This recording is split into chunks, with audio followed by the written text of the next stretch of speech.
여러분 안녕하십니까? 실제 탈북 여대생인 김영미 학생과 남한의 청년들이 모여 통일에 대한 비전을 이야기하는 소원 팀입니다. 잘 부탁드립니다. 먼저 저희의 의식조사 활동이 담긴 영상으로 시작하겠습니다.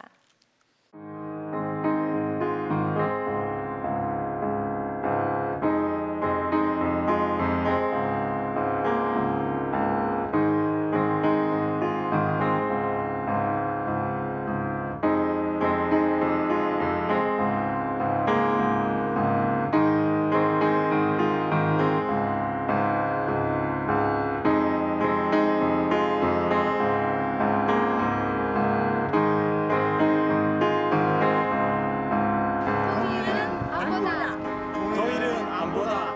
통일은 신뢰다. 통일은 소통이다. 통일은 소통이다. 我在韩国生活了数年，也感受到韩国人之间的一场差异。我认为，为了和平统一，应该把韩国人的想法聚集在一起。韩国跟朝鲜的和平统一是世界和平的必要条件。我希望韩国跟朝鲜能尽快统一。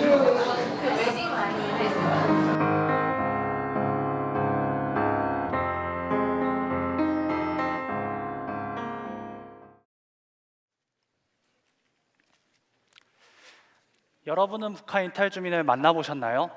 제게는 아주 친한 탈북 여대생 친구가 있습니다. 바로 영미라는 친구인데요. 영미를 만나기 전까지만 해도 북한 이탈 주민이라는 단어는 저에겐 좀 생소한 단어였습니다. 하지만 영미와 같이 대학에 다니면서 밥도 먹고 시험 공부도 하며 정말 친한 친구가 되었습니다. 특히 영미를 보면서 남남북녀라는 말을 다시 한번 생각해 보게 되었습니다.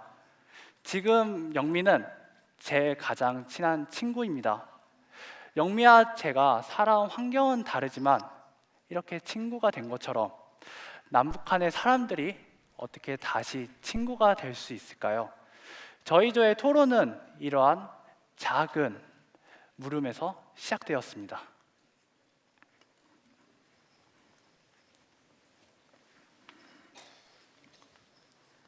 안녕하십니까? 평화통일 포럼의 사회자 이정우입니다.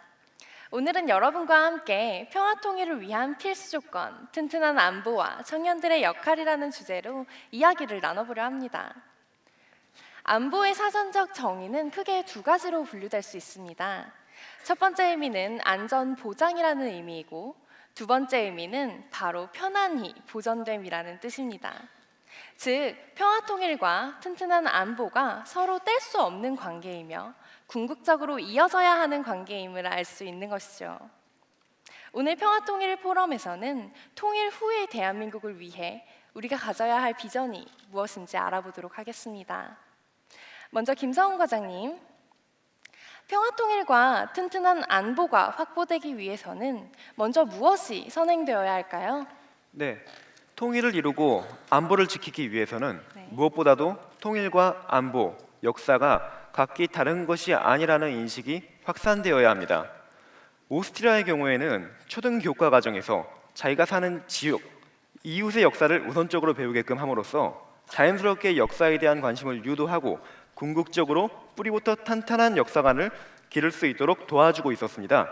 같은 맥락에서 우리나라에서도 이제 아이부터 성인에 이르기까지 각 상황에 맞는 역사 교육을 수행함으로써 올바른 역사관을 형성할 수 있도록 도와줄 필요가 있습니다. 통일과 안보, 역사 교육이 같은 맥락이라는 점 굉장히 공감이 되는데요.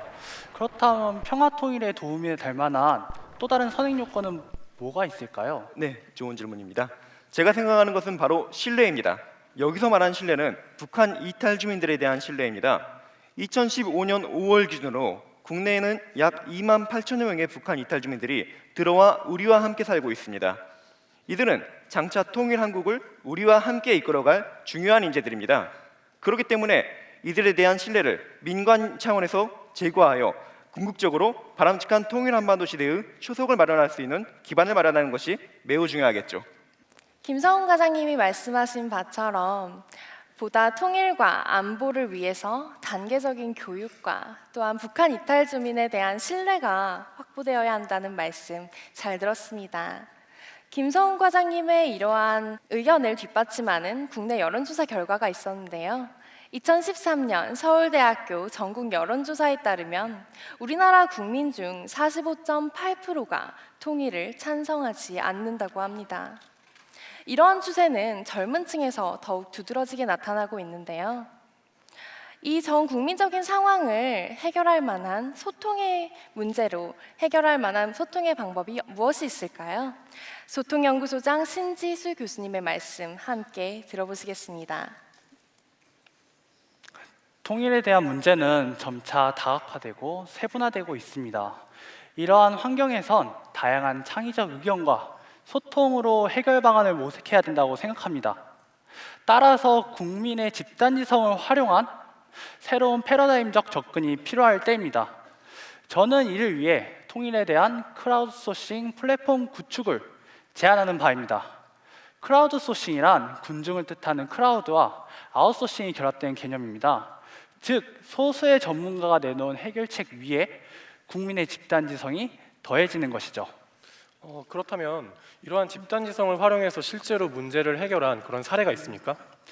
크라우드 소싱을 활용해 문제를 해결한 사례는 무수히 많습니다.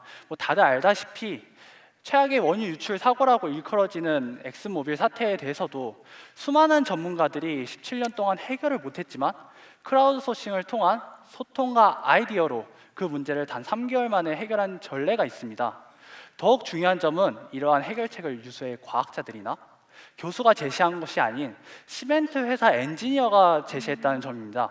크라우드 소싱을 통한 소통과 아이디어로 통일 문제를 접근한다면 보다 창의적인 통일 해결 방안이 나오지 않을까 기대하고 있습니다.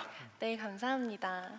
평화 통일에 관한 소통의 문제를 해결하기 위해 크라우드 소싱이라는 창의적인 발상이 필요하다는 신지수 교수님의 말씀 인상 깊었습니다.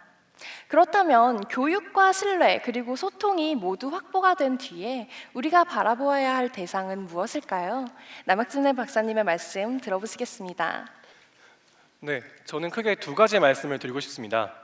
첫 번째는 바로 애국심에 대한 인식의 확대입니다. 우리 모두가 하나의 민족이라는 뿌리를 인식하고 애국심을 민족의 범위까지 확대시킨다면 이는 바로 평화통일의 시작을 여는 계기가 될 것입니다. 두 번째는 통일을 준비하는 청년층의 자세입니다. 통일 후의 대한민국은 커다란 가능성과 함께 많은 사회적인 문제를 안고 있을 텐데요. 이러한 시기에 대한민국을 이끌어갈 인재는 바로 우리 청년들입니다. 최근 청년들을 대상으로 하는 통일 후의 법조인 양성 아카데미나 통일 지도자 아카데미 등 다양한 프로그램들이 시작되고 있습니다. 통일 후의 대한민국을 준비하기 위해 우리 청년층이 이러한 프로그램들에 관심을 가지고 자신의 꿈과 진로를 설계함에 있어서도 통일 후의 대한민국이라는 배경을 반드시 고려해야 할 것입니다. 애국심에 대한 인식의 전환과 우리가 가져야 할 통일 후의 비전에 관한 남혁진 박사님의 말씀 잘 들었습니다. 저희는 보다 구체적이고 현실성 있는 의견의 제시를 위해 이 모든 과정을 탈북여대생 김영미 학생과 함께 해왔는데요. 이어 통일에 관한 탈북여대생 김영미 학생의 진솔한 의견을 듣는 것으로 이상 평화통일 포럼 마무리하도록 하겠습니다.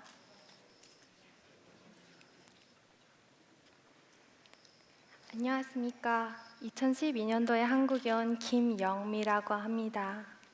남과 북을 모두 경험한 제게는 평화통일과 튼튼한 안보는 더 이상 남의 일이 아닙니다. 여러분들은 고향이라 하면 어떤 생각이 드시나요? 고향에는 부모님들이 계시고 명절에는 함께 즐길 수 있는 곳일 것입니다. 하지만 제게는 가고 싶어도 갈 수 없는 고향이기에 더욱 가슴이 먹먹하고 눈물이 납니다. 몇십 년간을 함께 지냈던 가족들과 친구들, 그리고 함께 놀았던 놀이터가 있는 그곳을 어찌 한순간에 쉽게 잊을 수 있을까요? 저 역시도 한국에서 생활하면서 북에 있는 가족들과 친구들, 그리고 고향이 그리워 눈물을 흘리며 잠 못 이룬 적 수없이 많습니다. 그래서 한 번은 북한을 다녀오시는 교수님께 돈 5만 원을 드리며 그 돈으로 운동화를 사 신고 고향을 다녀와 달라고 부탁을 드렸습니다. 그 운동화에 묻혀온 고향의 흙을 부모님 제사상에 놓으려고요. 이러한 마음은 저뿐만 아니라 현재 한국에 살고 있는 탈북자들과 제3국에 있는 탈북자들 모두 함께 공감할 수 있는 마음이라고 저는 생각합니다. 우리는 하루빨리 통일을 이루어 더 이상 한반도에 이와 같은 아픔을 남겨서는 안 됩니다. 저는 한반도의 평화 통일이 시작은 미약하나 끝은 눈부실 것이라고 믿고 있습니다. 저희 토론을 들어주신 모든 분들께서 통일은 남의 일이 아니며 꼭 이루어야 우리의 소원임을 알아주셨으면 합니다. 제게 한 줄기 빛과 더 같은 통일이 하루빨리 평화적인 방법으로 이루어지게 간절히 소원합니다.